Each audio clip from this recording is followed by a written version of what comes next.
Subscribe करें प्रतियोगी छात्र मोर्चा के प्रदेश अध्यक्ष विक्की खान जी के यूट्यूब चैनल को और बेल आइकन दबाएं सच से रूबरू होने के लिए। सेवा चयन बोर्ड पर हम लोग सीटों में वृद्धि के लिए अध्याचन का पोर्टल खोले जाने को लेकर एवं विज्ञापन वर्ष 2022 की परीक्षा तिथि की घोषणा को लेकर 6वां दिन क्रमिक अनशन कर रहे हैं और इस उम्मीद से हमने अपने हमारे हौसले में लगातार इजाफा होता जा रहा है। उसका सबसे बड़ा कारण है कि अब जो है हमारी प्रतियोगी छात्र बहनों ने इस पूरी मुहिम को अपने हाथों में ले लिया है और कहा है, मेरी बहनों ने कहा है, आए उत्तर प्रदेश के नौजवान बेरोजगारों, सुनो सुनो सुनो सुनो, मैं विक्की खान इस बात का ऐलान करता हूं और इस बात से खुश हूं कि हमारी प्रयागराज की और इलाहाबाद की तमाम बहनें जो यहां पर क्रमिक अनशन स्थल पर मौजूद है, उन्होंने कह दिया है कि विक्की भैया परेशान होने की बिल्कुल जरूरत नहीं है।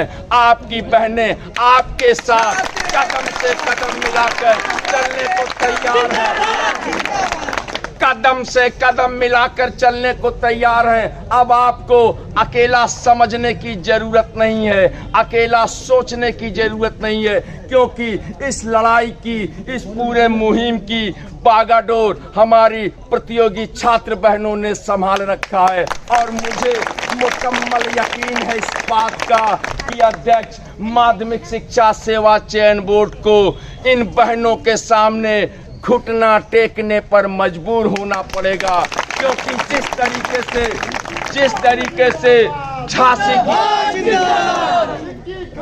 जिंदाबाद जिंदाबाद, योगी मोर्चा जिंदाबाद जिंदाबाद जिंदाबाद, योगी मोर्चा जिंदाबाद जिंदाबाद जिंदाबाद, विक्की खान जिंदाबाद जिंदाबाद जिंदाबाद। हम लोगों ने जब फैसला किया था कि चयन बोर्ड के खिलाफ क्रमिक अनशन करेंगे, सीटों में वृद्धि के लिए, परीक्षा तिथि की घोषणा के लिए 4 तारीख का ऐलान था कि 4 जनवरी से इस इलाहाबाद की मुकद्दस जमी पर मौजूद चयन बोर्ड, जहां से हमारे सपने पूरे होने वाले हैं, हमारे अरमान पूरे होने वाले हैं, यही वो बिल्डिंग है। यकीन जानिए, गौर से पहचानिए, देखिए गौर से, ये दीवारों दर को गौर से देखिए, खिड़कियों को देखिए, पेंट को देखिए, ये वही बिल्डिंग है जहां से हमारा मकसद कामयाब होगा, जहां से हमारे अरमान पूरे होंगे। ये वही बिल्डिंग है जहां से हम अपने सपनों को पूरा करेंगे। इसी बिल्डिंग पर हम लोगों ने 4 जनवरी को ऐलान जंग का आगाज किया था और बताया था उत्तर प्रदेश के पूरे तमाम नौजवान बेरोजगारों को कि ऐ मेरे भाइयों, ऐ मेरी बहनों, सुनो सुनो, हम लोग प्रतियोगी छात्र मोर्चा के बैनर तले यहाँ पर माध्यमिक शिक्षा सेवा चयन बोर्ड पर क्रमिक अनशन करने जा रहे हैं और हमारी मांग है, सीटों में वृद्धि हेतु अध्याचन का पोर्टल खोला जाए और परीक्षा तिथि की घोषणा की जाए। यह फैसला जिस दिन किए उसी दिन हम लोगों ने इसका दृढ़ संकल्प कर लिया था कि इसके बिना यह क्रमिक अनशन हमारा हटने वाला नहीं है। जबकि बीच में आदरणीय अध्यक्ष महोदय ने तमाम प्रस्ताव देने का प्रयास किया, कहा कि विक्की खान समझने की जरूरत है, हमारे अधिकार क्षेत्र सीमित हो रहे हैं। जैसा कि उत्तर प्रदेश शिक्षा सेवा चयन आयोग के गठन का प्रस्ताव पारित कर दिया गया है, उससे मुझे ऐसा लगता है कि मुझे कोई कार्य नहीं करना चाहिए। तो मैंने भी जिस माध्यम से उन्होंने कहलवाया था उसी माध्यम से काउंटर में जवाब दिया था कि आप पहले यह बताइए कि आपको रोकने का काम किसने दिया है, किस शख्स ने कहा कि आपके पास अधिकार नहीं है। हम यकीन दिलाते हैं आपको कि माध्यमिक शिक्षा सेवा चयन बोर्ड अभी भी अस्तित्व में है, आप उसके अध्यक्ष हैं। मौजूदा हालात में या संस्था मौजूद है और आप उसके अध्यक्ष हैं। आप फैसला कर सकते हैं, आप सोच सकते हैं इस बात को लेकर कि आपको यह काम करना चाहिए। जिनके माध्यम से उन्होंने यह खबर दिलवाई, अधिकार सीमित होने का उनको हमने समझाने का प्रयास किया कि आप एक चीज बता दीजिए कि क्या माननीय उच्च न्यायालय ने आपको काम नहीं करने का कोई निर्देश दिया है या उत्तर प्रदेश की सरकार ने आपको काम नहीं करने का निर्देश दिया है। तो बताइए, अगर कोई आदेश, कोई निर्देश लिखित में है तो हमको भी दिखा दीजिए वह प्रेम पत्र, वह कौन सा पत्र है जिस पर यह लिखा है कि आप अध्यक्ष बने रहिए, माध्यमिक शिक्षा सेवा चयन बोर्ड बना रहेगा, आप उस पर बैठे रहिए, 2-2 लाख रुपया महीना लेते रहिए, काम मत कुछ करिए। आपको भ्रम हो गया है, आपको भय हो रहा है, आप संशय में हैं, डर में जी रहे हैं कि नहीं मुझे कुछ नहीं करना चाहिए। तो जब आपको कुछ नहीं करना है तो आपको रहने की क्या जरूरत है? आप यहाँ क्यों मौजूद हैं? जब आप काम नहीं कर सकते तो यहाँ रहने का अधिकार भी आपको नहीं है। जब आपके पास काम का अधिकार नहीं है तो हम कहते हैं आपको रहने का अधिकार है। अगर रहना होगा तो काम करना होगा, आपको काम करना होगा। 90 दिनों का लगभग कार्यकाल बचा है। आज 9 जनवरी है, 8 अप्रैल इनकी अंतिम तारीख है यहाँ से जाने की। रुखसते चयन बोर्ड, बता नहीं सकता कि रुखसते दुनिया, मुझे नहीं पता है, लेकिन चयन बोर्ड से तो रुखसत होना है, क्योंकि इन्होंने इतना सताया है, इतनी तकलीफें दी हैं, इतना रुलाया है। अपने IAS वाले दिमाग की वजह से घुमा के बेरोजगारों को नचा के दौड़ाया है, बहुत परेशान किया है। कसम है ऊपर वाले की, मैं तो कल भी बात किया था, यमराज जी से कहा था कि सर देख लीजिएगा, अगर कोई जुगाड़ बन जाए, अगर कोई रास्ता बने तो एक प्रयास करिएगा आपकी।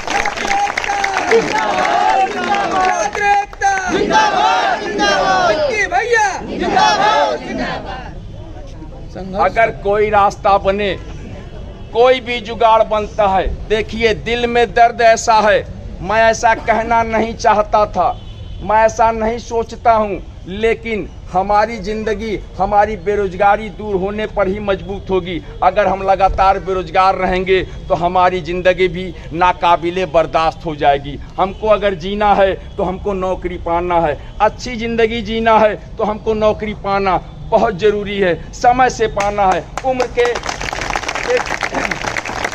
के एक पड़ाव पर नौकरी अगर मिलेगी तो उस नौकरी का कोई मतलब नहीं होगा। तो हमने एक जहन में मेरे ख्याल आया कि मैं गुहार किससे लगाऊं। 3 दिनों पहले माननीय मुख्यमंत्री उत्तर प्रदेश से भी हमने जो है पोस्ट कार्ड के माध्यम से पत्र प्रेषित करवाया उत्तर प्रदेश के तमाम नौजवान बेरोजगार भाइयों और बहनों से।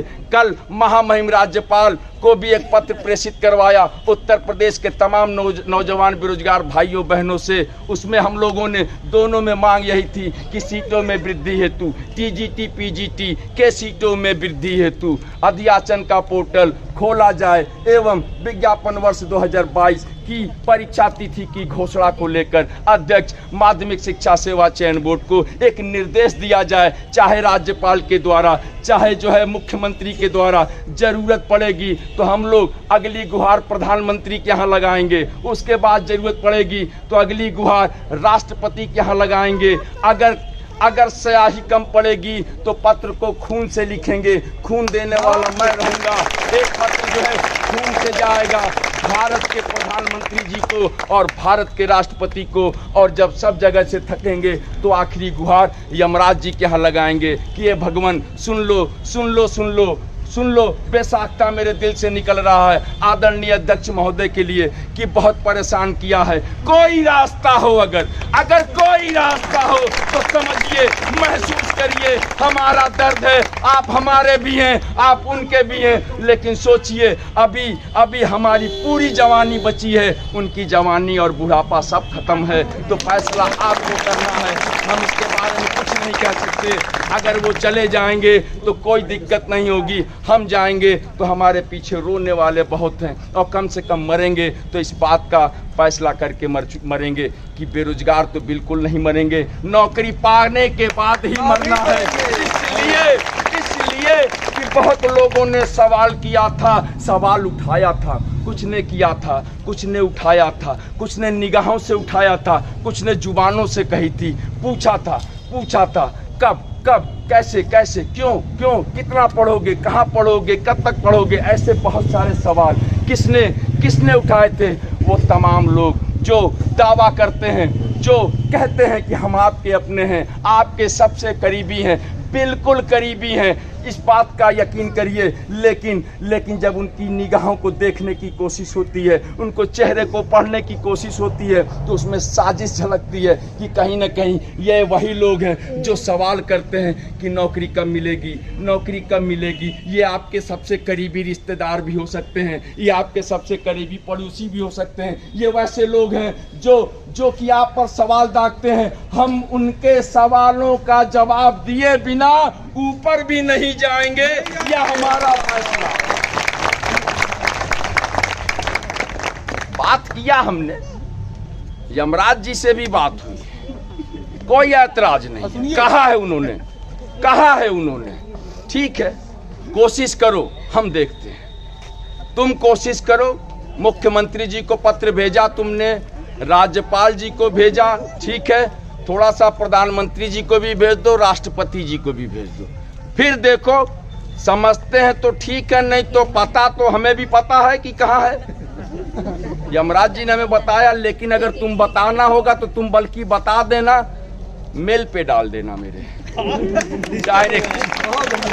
डायरेक्ट मेल पे डालना, हाउस नंबर के साथ, ताकि मिसमैच ना हो। मैं डायरेक्ट पहुंचूंगा, क्योंकि मैं समझ रहा हूं ये मामला सिर्फ तुम्हारा नहीं है। तुम्हारा अकेले होता तो मैं इग्नोर कर देता, ये हमसे यमराज जी ने कहा, इग्नोर कर देता। लेकिन ये मामला उन तमाम लोगों के हैं, क्योंकि जब मैं सबके दिलों को पढ़ने की कोशिश कर रहा हूं तो सबके दिलों से एक ही आवाज आ रही है, टीजीटी पीजीटी, सीटों में वृद्धि हेतु अध्याचन का पोर्टल खोले जाने को लेकर, परीक्षा तिथि की घोषणा को लेकर, ये पूरा का पूरा आवाम के दिलों में ये चीजें आ रही है। ये यमराज जी को पता है, तो अब सोच लीजिए चेयरमैन साहब को नहीं पता है तो चेयरमैन साहब समझने की जरूरत है, समझ लीजिए, क्योंकि हमने गुहार वहां लगा दी है जहां पर आपकी सुनवाई बहुत कम होगी। हमारी सुनवाई अगर ज़्यादा हो गई तो बहुत नुकसान उठाना पड़ जाएगा, सोचने की ज़रूरत है।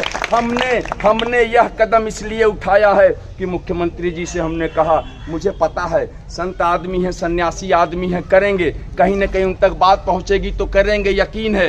राज्यपाल जी तक भी भेजने की कोशिश की है, वहां भी पहुंचेगा तो वो भी करेंगे, एक निर्देश देंगे। भारत के प्रधानमंत्री जी तक भी भेजना है हमको, खून से लिखा पत्र भेजेंगे, विक्की खान का खून होगा, मैं अपने खून से पत्र लिखूंगा, राष्ट्रपति जी को भी भेजने की कोशिश करूंगा। इन सारी कवायदों के बीच अगर बोधि वृक्ष के नीचे ज्ञान प्राप्त हुआ चेयरमैन साहब को तो बहुत अच्छी बात है, नहीं तो हमारी आखिरी उम्मीद आप ही हैं यमराज जी। आपके भरोसे ये क्रमिक अनशन में चला रहा हूँ। मुझे मुकम्मल यकीन है कि आखिर में जो है आप हमें कामयाब करेंगे, या तो मैं रहूँगा या तो चेयरमैन साहब रहेंगे, और अगर दोनों रहेंगे तो सीटों में वृद्धि हेतु अध्याचन का पोर्टल खुलना चाहिए, तभी दोनों रह पाएंगे। अगर आप चाहते हैं, अगर इंसाफ का तकाजा है, आपको ऐसा लगता है कि दोनों को रहना चाहिए, तो सीटों में वृद्धि हेतु अध्याचन का पोर्टल खोलने के लिए आज ही रात में जाके उनके कान में एक फूंक मार दीजिए, उनको डरा दीजिए, बता दीजिए कि देखो बेटा मैं यमराज हूँ, बच्चे जो बोल रहे हैं उनकी बात को सुनो, उनकी बात को समझो, जिंदगी से बढ़कर कुछ नहीं है। अगर मैं अपने साथ ले जाऊँगा तो काफ़ी बेसाख्ता जिंदगी हो जाएगी, अभी तुम यहीं रहो, बच्चों को भी जो है उनका पोर्टल खोल दो, उनकी नौकरी मिल जाएगी, ज़्यादा से ज़्यादा सीटें हो जाएंगी। मैं यकीन दिलाता हूँ उसमें जो है मैं फार्म नहीं डालूंगा, सारे बेरोजगार प्रतियोगी छात्र ही फार्म डालेंगे, इसलिए तुमको अध्याचन का पोर्टल खोल देना चाहिए। ये किससे कहना, मुझे मैं कह रहा हूँ, मैं कल से बात कर रहा हूँ, डायरेक्ट कनेक्ट हो गया हूँ।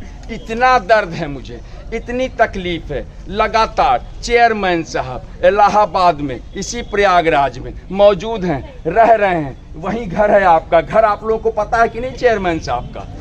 नहीं पता है, मैं बताता हूँ आपको। आपके अध्यक्ष महोदय माध्यमिक शिक्षा सेवा चयन बोर्ड, के जो अध्यक्ष महोदय हैं उनका घर जो है कचहरी के पास, जिलाधिकारी आवास देखा होगा आप लोगों ने, देखा है ना, एक बीच से रास्ता गया, उसके जस्ट बगल में उनका आवास है, वहीं वो रहते हैं, अकेले हैं।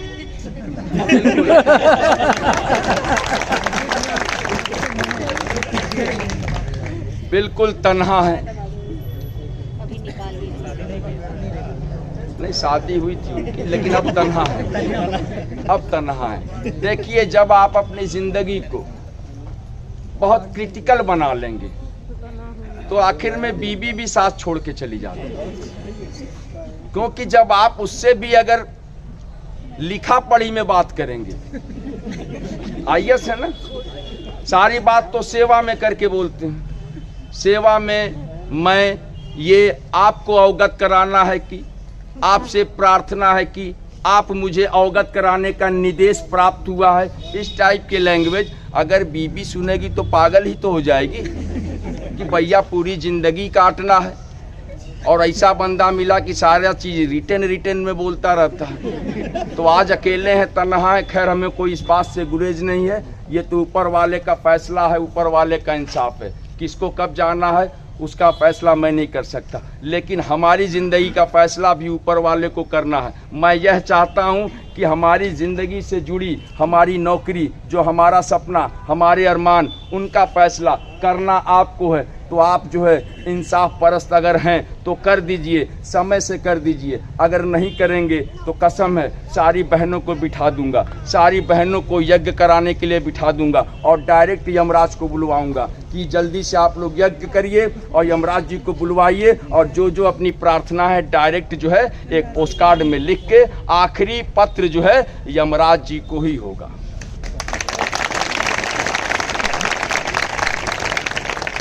आप लोग तैयार हैं ना? सहमत हैं ना? तैयार बाटी। बाद में चेयरमैन साहब यही कहेंगे कि जिंदगी का सफर है ये कैसा सफर, कोई समझा नहीं कोई जाना नहीं, है ना? क्योंकि चेयरमैन साहब इतना झेला रहे हैं कि जिसका कोई ठोस कारण नहीं दिखता। बहुत छोटी सी गुजारिश, इतनी छोटी गुजारिश है जिसको आप आसानी से कर सकते थे। कब?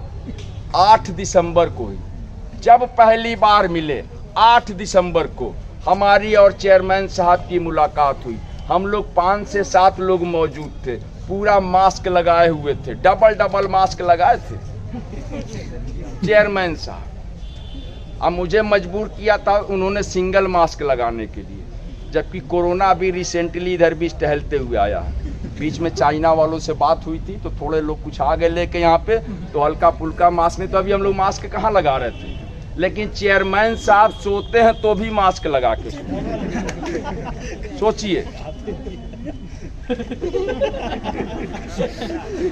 सोने के टाइम मास्क। पेपर भी अगर पढ़ना है तो अपने दोनों उंगलियों को टच नहीं करते पेपर में, न्यूज़पेपर की बात कर रहे हैं, ऐसे कोहनी से हटाते हैं, कपड़ा पहन इस पे मारते हैं, वो क्या भी आया है नया स्टेनाइजर, उससे मार के ऐसे हटाते हैं और फिर खोजते क्या है, सिर्फ चयन बोर्ड। चयन बोर्ड का कोई न्यूज है कि नहीं? तो जब चयन बोर्ड का न्यूज खोजते हैं, यह बात की जानकारी जब मुझे हुई तो आज न्यूज छपी थी, पहला मैंने व्हाट्सएप पे न्यूज उनको भेज दिया, तुरंत आज ही न्यूज भेजा डायरेक्ट कि आप खोज क्यों रहे हैं, कोरोना का दौर है, आपको ऐसा लगता है जब 2-2, 3-3 मास्क लगा रहे हैं तो लीजिए न्यूज़पेपर मैं स्वयं भेज दे रहा हूँ। ये गया, तुरंत खोला, उन्होंने पढ़ लिया, क्योंकि मोबाइल तो उनका है, उसमें कोरोना तो आएगा नहीं, कोरोना पेपर में आता है, लौकी में आएगा, गाजर में आएगा, उसको भी वो कैसे टच करते हैं मुझे नहीं पता। इसीलिए उनका विचार है एक लौकी, एक करेला, एक गाजर खाना है, उस गाजर को काटने में जो चाकू का इस्तेमाल होना, अगर साइड से कोरोना टच हुआ तो गाजर की तो जिंदगी बर्बाद हो, पूरी की पूरी जिंदगी करेले का और लौकी का भी चला जाएगा।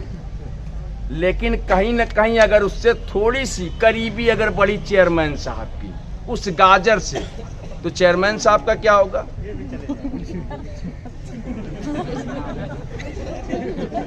गाजर तो यही कहेगा ना कि जब मुझे कोरोना हुआ तो तुम मुझे छू रहे हो तो मैं तुम्हारे बिना अकेले कैसे रह पाऊंगी, तुम्हें भी तो आना होगा मेरे साथ।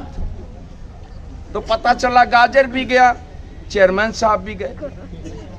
और हम बिल्कुल नहीं चाहते, हम चाहते हैं कि आप देखिए अच्छे आदमी है, शरीफ भले हैं, पढ़े लिखे भी हैं। अरे आपने BA किया होगा तभी तो IAS बने होंगे, है ना। कंपटीशन निकाला होगा आपने, प्री निकाला होगा, मेंस निकाला होगा, इंटरव्यू निकाला होगा। पता नहीं उनके दौर में प्री होता था कि नहीं, हमें पता भी नहीं है, 82 वाले हैं वो ना, डायरेक्ट मेंस ही होता था। कर वर के निकाल के IAS आप बन गए। तो अब कम से कम आपको सोचना चाहिए कि छोटी छोटी बातें हैं, बच्चों की बातें, इसमें दिल पे लेने की क्या जरूरत है, बताइए आप लोग को। चेयरमैन साहब दिल पे ले रहे हैं, कोई मतलब इसका? अरे हम पोर्टल अगर आप खोल देंगे 4000 का 14000 हो जाएगा तो क्या दिक्कत है? 14000 लोगों को नौकरी मिल जाएगी, कोई ऐतराज है क्या? लेकिन चेयरमैन साहब यह बात नहीं समझ रहे। तो इसी समझाने के लिए 6वां दिन आज हम लोग बैठे हैं, कल भी बैठेंगे। हम आप लोगों का ज्यादा समय नहीं लेंगे, 3 घंटा दीजिए, सिर्फ 3 घंटा दीजिए। और मैं यकीन दिलाता हूं, और नहीं तो दूर का नजारा कहिए तो मैं अभी दिखाऊं? देखना है दूर वाला नजारा, करीब वाला तो आप लोग दिखा रहा हूं मैं 6वां दिन। दूर वाला नजारा देखिए। अगर हम लोग अपनी लड़ाई को अच्छे तरीके से नहीं लड़े, उत्तर प्रदेश के नौजवान बेरोजगारों का साथ नहीं मिला, हम मौजूद नहीं रहे, अपने कर्तव्य के प्रति निष्ठ नहीं रहे, ईमानदार नहीं रहे, 4163 जो है मात्र सीट है, उसमें भी परीक्षा होने की लगभग बिल्कुल कम संभावना बन रही है, क्योंकि बार बार ये दुहाई दे रहे हैं चयन बोर्ड के गठन का। लेकिन जो दूसरा सवाल मेरा है कि सीटों में वृद्धि के लिए अध्याचन का पोर्टल खोला जाए, वह 100% 1001% सही हो सकता है। थोड़ी सी अगर ये मेहनत कर दें, सीटें 4 से 24,000 हो सकती हैं। और अगर जो है यह चीज़ में हम सफल नहीं करा पाए, क्योंकि अगर हम लोग दूर रहे, पीछे रहे, कदम से कदम मिलाकर अगर नहीं चल पाए, नहीं आए, चयन बोर्ड पर दबाव नहीं बना पाए, तो 4163 का एग्जाम कब होगा? लगभग 8 से 9 महीना या 1 साल भी हो सकता है। 1 साल के बाद परीक्षा होगी, 1.5 से 2 साल के बाद फाइनल रिजल्ट आएगा। पता ये चलेगा कि एक दिल के टुकड़े 1000 हुए, कोई यहाँ गिरा, कोई वहाँ गिरा। 4163 में किसी को मिला, किसी को नहीं मिला। सबको लगेगा कि हम भी बेरोजगार, तुम भी बेरोजगार। पता चला कि 1.5 साल बाद हमको पता चला कि हम बेरोजगार हैं। तो अगर हम सीटों में वृद्धि करा लें, फिर 1.5 साल के बाद अगला विज्ञापन आए, उसको फाइनल कराने में 1.5 से 2 साल लगे, तो हमको जाके 3 से 4 साल बाद कहीं नौकरी मिल पाएगी। तो ये ऐसा हम बिल्कुल होने नहीं देंगे। 4163 सीट को 24,163 करिए, एक साथ खूब आराम से पोर्टल खेलिए। आप भी खेलिए, हम भी खेलेंगे, कोई दिक्कत नहीं है। आप 1 महीने के लिए खोलिए, उसमें पूरा का पूरा जो प्रोडक्ट है मंगाइए।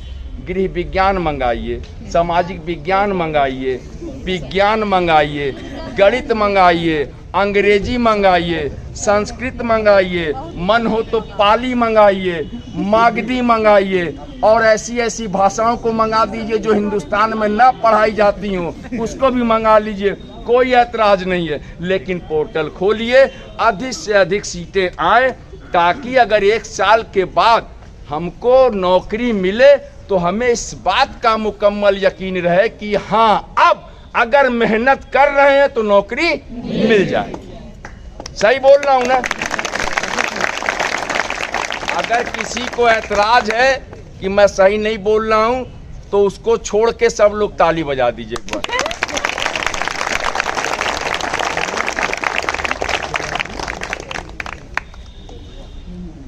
तो हम लोग आज 6वें दिन क्रमिक अनशन कर रहे हैं। मुझे यकीन है कि आप जितने मेरे प्रतियोगी छात्र भाई और बहन सब लोग आए हैं, आप लोगों का तहे दिल से मैं विक्की खान शुक्रिया अदा करता हूं। आप लोगों ने इस क्रमिक अनशन को जो मजबूती दी है, जो प्यार दिया है और जिस एहसास में सराबोर कर दिया हमको, मुझे पहली बार इस बात का मुकम्मल यकीन हो गया है कि नहीं, अब इस जंग को मैं जीत जाऊंगा। जीतने का मादा भी रखता हूँ, हौसला भी रखता हूँ। आप लोगों की मौजूदगी से हम जंग को जीतने के बिल्कुल करीब जा रहे हैं। सोच कर देखिए, समझ कर देखिए, पूरे वजूद से सोचिए, पूरे बदन से सोचिए, पूरे ख्वाहिशात से सोचिए कि आपके रहने से, आपकी मौजूदगी से इस गेट पर आपके अध्यक्ष महोदय चयन बोर्ड इस गेट पर आ नहीं पा रहे हैं, आने में डर लग रहा है। तो आप सोचिए कि अगर दिन का हाल ऐसा है तो रातें उनकी कैसे कटती होंगी। सोच कर देखिए, सोच कर देखिए। वो वक्त आएगा जब रात के अंधेरों में सपना देखेंगे, अचानक सा हड़बड़ा के उठेंगे, 5 बजे ही आकर जो है चैन बोर्ड का गेट खुलवाएंगे। आए गार्ड, कहाँ हो, कहाँ हो? अरे यार, मुझे सपना आया है, जल्दी गेट खोलो, जल्दी गेट खोलो, क्योंकि अब मैं लेट नहीं कर सकता।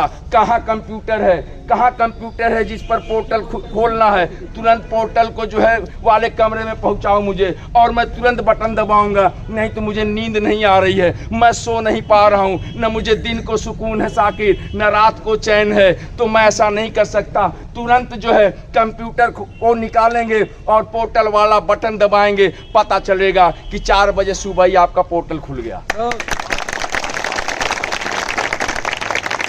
ये कैसे संभव होगा? ये आप लोगों की मौजूदगी, आप लोग रहेंगे, यहाँ पर आएंगे, हम अपने अनशन को सफल बनाएंगे, इसलिए कि हमको सीटों में वृद्धि के लिए अध्याचन का पोर्टल खुलवाना है।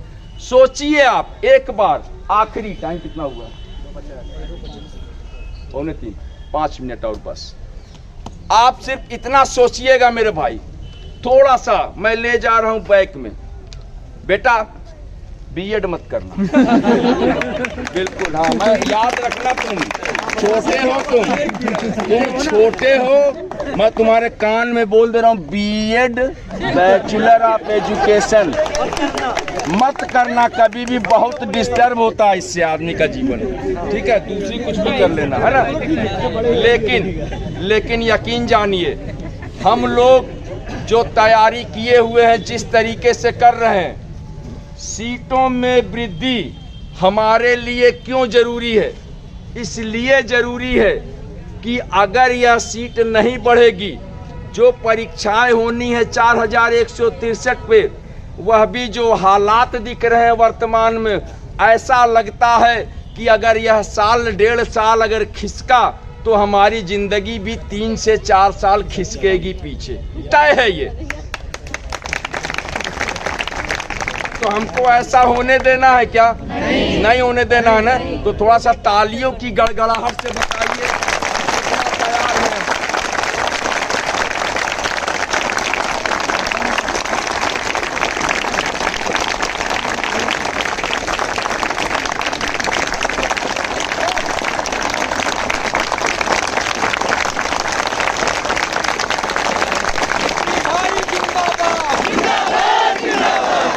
भाई जिंदाबाद, जिंदाबाद, जिंदाबाद। विक्की तुम संघर्ष करो, हम तुम्हारे साथ हैं। विक्की भाई संघर्ष करो, हम तुम्हारे साथ हैं। हम लोगों को समझना है, आखिर में फिर मैं वही कह रहा हूं कि मैं जो ये मुहिम शुरू किया हूं, आपको सिर्फ 2 कदम आने हैं। आप 2 कदम आएंगे, यकीन जानिए चेयरमैन साहब 4 कदम पीछे भागेंगे, इतना डर रहे हैं आप लोगों से। आपके 2 कदम की ताकत यह है कि चेयरमैन साहब को 4 कदम पीछे हटने पे मजबूर कर देगी। तो आप पहचानिए अपनी ताकत को, सोचिए आप अपने अधिकारों की रक्षा के लिए क्यों नहीं निकलते अपने अपने घरों से? अरे उत्तर प्रदेश के नौजवान बेरोजगारों, कहाँ रुके हो, कहाँ टिके हो, कहाँ अपनी मौजूदगी दर्ज करा रहे हो? निकलो, आओ यार, आओ मेरे भाई, आओ मेरी बहनें, आ जाओ, काफिला चल पड़ा है, हम लोग भी मैदान जंग में हैं, तुम भी आओ। बाद में अफसोस मत करना कि पोर्टल खुलवाने को लेकर, सीटों में वृद्धि को लेकर, अधियाचन का पोर्टल खुलवाने में जो यज्ञ की आहुति की जरूरत थी, जिसमें सफलता मिल गई, कामयाबी मिल गई, उसमें हम मौजूद नहीं थे। इस बात का मलाल जीवन भर रहेगा। मलाल तब ज़्यादा रहेगा जब उसी विज्ञापन में तुम्हें नौकरी मिलेगी और तुम्हें इस बात का अफसोस होगा कि ये नौकरी हमारी बदौलत बिल्कुल नहीं मिली है। ये नौकरी हमें उनकी बदौलत मिली है जो क्रमिक अनशन पर आया जाया करते थे, जिनकी वजह से यह सीटें 4000 से 24,000 हुई है। यह उनकी बदौलत नौकरी मिली है, हमारी पढ़ाई की बदौलत नहीं मिली है। तो यकीन जानिए आना होगा। आइए, इस यज्ञ की आहुति में आपको शिरकत करना पड़ेगा, आपको अपनी मौजूदगी दर्ज करानी पड़ेगी। आप आएंगे तो चेयरमैन साहब को अच्छे अंदाज में बताया जाएगा। अंदाज बहुत सारे हमारे पास हैं, निराले भी हैं, खूबसूरत भी हैं। एहसास मोहब्बत में सराबोर कर देंगे चेयरमैन साहब को। ज़रूरत पड़ेगी तो ताकत का भी इस्तेमाल करेंगे। वो वक्त बताएगा, वो दौर बताएगा। आज जो है मौका भी है, दस्तूर भी है चेयरमैन साहब को समझाने का और खुद को समझने का। तो आए मेरे उत्तर प्रदेश के नौजवान, बेरोजगारों, भाइयों, बहनों, आ जाओ। कल रहेगा 7वां दिन क्रमिक अनशन का 7वां दिन। आपकी मौजूदगी विक्की खान के बाजुओं को ताकत देगी। एक आएगा, दो बाजू बढ़ेंगे। एक आएगा, दो बाजू बढ़ेंगे। 2 आएगा, 4 होंगे। 3 आएगा, 6 होंगे। मैं महसूस करना चाहता हूँ कि मुझे हजारों बाजुओं की ताकत की ज़रूरत है, ताकि यह राक्षस रूपी व्यक्ति जो हमारे जज्बातों को समझने की कोशिश नहीं कर रहे हैं, हमें उनको भी समझाना है। तो आपको आना पड़ेगा। क्रमिक अनशन पे लगातार आइए। और जो मेरे भाई यहाँ आए हैं, जो यहाँ मौजूदगी दर्ज करा रहे हैं, जो मेरी बहनें हैं, झांसी की रानियां, आप लोगों की बदौलत हिंदुस्तान से फिरंगियों को उठाकर फेंक दिया गया था। यकीन जानिए आप लोगों की बदौलत ये छोटा मोटा फिरंगी जो है, इनको भी उठाकर फेंक दिया जाएगा अगर ज़रूरत पड़ेगी तो।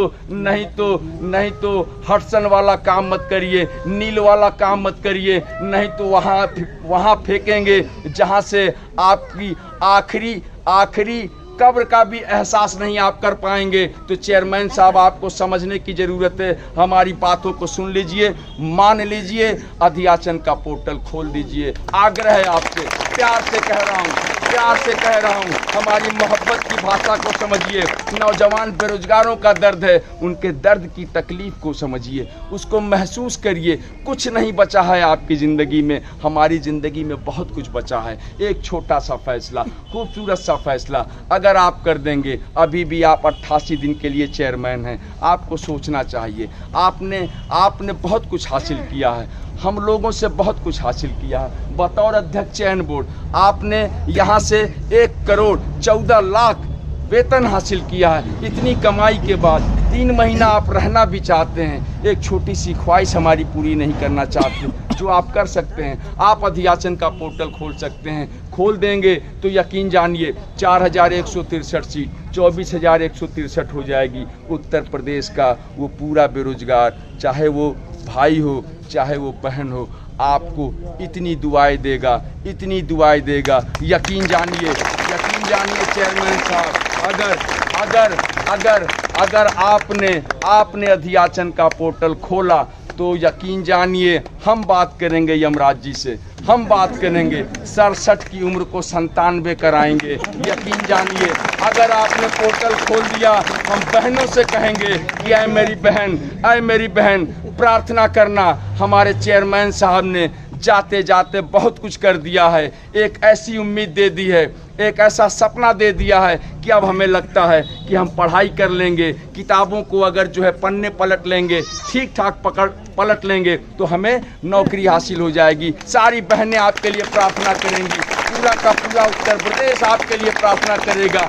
कि आपकी उम्र 97, 98 और 99 तक चला जाए, 100 नहीं जाने देंगे। प्लीज़ समझने की ज़रूरत है। तो अब चेयरमैन साहब, आपको एक संदेश उत्तर प्रदेश के नौजवान बेरोजगारों की तरफ से और मैं तमाम नौजवान बेरोजगारों को विक्की खान का एक अपील है, आइए, जल्द आइए, मैं खड़ा हूँ, मैं चयन बोर्ड के गेट पर खड़ा हूँ, इंतज़ार कर रहा हूँ। कहाँ हो मेरे भाई, ऐ मेरी बहन, कहाँ हो?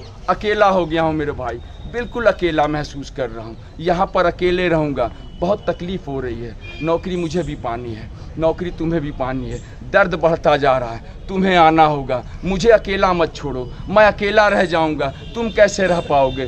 तुम सोच भी नहीं सकते मैं तुम्हारे बिना कितना अधूरा हूँ। आ जाओ, मैं तुमसे आग्रह कर रहा हूँ, मैं तुमसे अपील कर रहा हूँ। मुझे नौकरी चाहिए, तुम्हें चाहिए, रास्ता भी एक है, मंजिल भी एक है, तो आ क्यों नहीं रहे हो? कहाँ छुपे हो? क्यों दूर हो मुझसे? ऐसा कौन सा गुनाह मैंने कर दिया? मैंने कौन सी खता कर दी है? मैं कौन सा ऐसा चीज़ मांग रहा हूँ जो तुम्हें पसंद नहीं है? सीटों में वृद्धि के लिए अध्याचन का पोर्टल खोले जाने की मांग कर रहा हूँ, परीक्षा तिथि की घोषणा की मांग कर रहा हूँ। क्या तुम्हें पसंद नहीं है? ऐ उत्तर प्रदेश के नौजवान बेरोजगारों, क्या तुम्हें पसंद नहीं है? तो पसंद है तो मुझे अकेला क्यों छोड़े हो? मैं अकेला रहूँ, इस जंग को अकेला लड़ूँ, मैं अकेला लड़ूँ? तुम नहीं आओगे, बहुत तकलीफ है मुझे।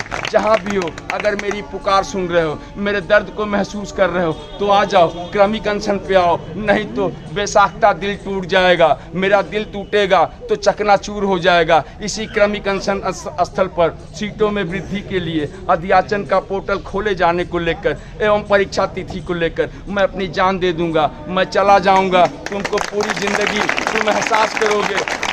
तुम जो है अपने आप को माफ़ नहीं कर पाओगे तो मत करो, मुझे जाने मत दो इस दुनिया से, क्योंकि मैं बेरोजगार, तुम बेरोजगार, हम दोनों बेरोजगार हैं। तो मैं क्यों मरूं, हम लोग क्यों मरें? हम ऐसी कोशिश करें कि हमारी ज़िंदगी बढ़े, हम सीटों में वृद्धि करा ले जाएं, सीटों को 24,000 करा ले जाएं। तुम्हें नौकरी मिल जाएगी, हमें नौकरी मिल जाएगी, हमारे सपने पूरे हो जाएंगे। बहुत सारी ख्वाहिशें रुकी हुई हैं, बहुत सारे सवाल जो है निपटाने हैं। तो आओ मेरे भाई, कल रहेगा 7वां दिन, मैं आऊँगा, मैं ठीक 11 बजे आ जाऊँगा, तुम्हें भी आना होगा। मैं गेट पर इंतज़ार करूँगा कि कहाँ हो मेरे भाई। मैं गेट पर इंतज़ार करूँगा कि मेरी बहन कहाँ है। मुझे यकीन है कि उसके कदम निकल चुके होंगे, अपने अपने कमरों से निकल चुके होंगे, अपने अपने घरों से निकल चुके होंगे, विक्की खान की आवाज़ बनकर। विक्की खान को तुम्हें संभालना है। मैं तो अकेला चल दिया था सिर्फ तुम्हारे लिए, तुम्हारी लड़ाई लड़ने के लिए। जंग जीतने का उम्मीद है, भरोसा तुम पे किया था मैंने कि तुम रहोगे तो हम और तुम मिलकर इस जंग को जीत लेंगे। तो मुझे अकेला मत छोड़ना, आना पड़ेगा। आ जाओ मेरे भाई, मैं कल इंतज़ार करूँगा, कल 11 बजे मैं इंतज़ार करूँगा, 3 बजे तक रहूँगा। अगर नहीं आओगे तो दिल टूटेगा, जिम्मेदार तुम होगे। फिर मुझसे न कहना कि अम्मा यार जो है मुझसे गलती हो गई, क्योंकि अगर मैं चला गया इस दुनिया से तो तुम अपने आप को माफ़ नहीं कर पाओगे। सीटों में वृद्धि करानी है, अध्याचन का पोर्टल खुलवाना है, परीक्षा करानी है। तो आओ, जल्दी आओ, कल 11 बजे आना, 3 बजे तक रहेंगे, यहीं बैठेंगे, इसी दरी पर बैठेंगे। कल उम्मीद है मेरे भाई, काम की बात बता रहा हूँ, हो सकता है चेयरमैन साहब कल आ जाएं, क्योंकि वो भी दहशत में है। तुम्हारे कदम निकलेंगे, तुम अगर अपने घरों से आ जाओगे, हमारी बाजुओं को ताकत मिल जाएगी, तो हम चेयरमैन साहब से निगाहों में निगाहें मिलाकर बात कर सकेंगे, अच्छे से बात कर सकेंगे और उनसे कहेंगे कि अब वक्त आ गया है कि सीटों में वृद्धि के लिए अध्याचन का पोर्टल खोल दीजिए या परीक्षा तिथि की घोषणा कर दीजिए, दोनों कर दीजिए या एक कर दीजिए। और नहीं कर सकते तो आप वापस जाइए। इसलिए इस मैदान जंग में अपनी मौजूदगी दर्ज कराने के लिए आप सभी को कल 11 बजे विक्की खान का साथ देने के लिए यहाँ आना होगा। कल 7वां दिन रहेगा। हम मिलकर इस कारवां को आगे बढ़ाएंगे, कदम से कदम मिलाकर अपनी ताकत का एहसास कराएंगे। बहुत बहुत धन्यवाद। मैं प्रदेश अध्यक्ष छात्र मोर्चा विक्की खान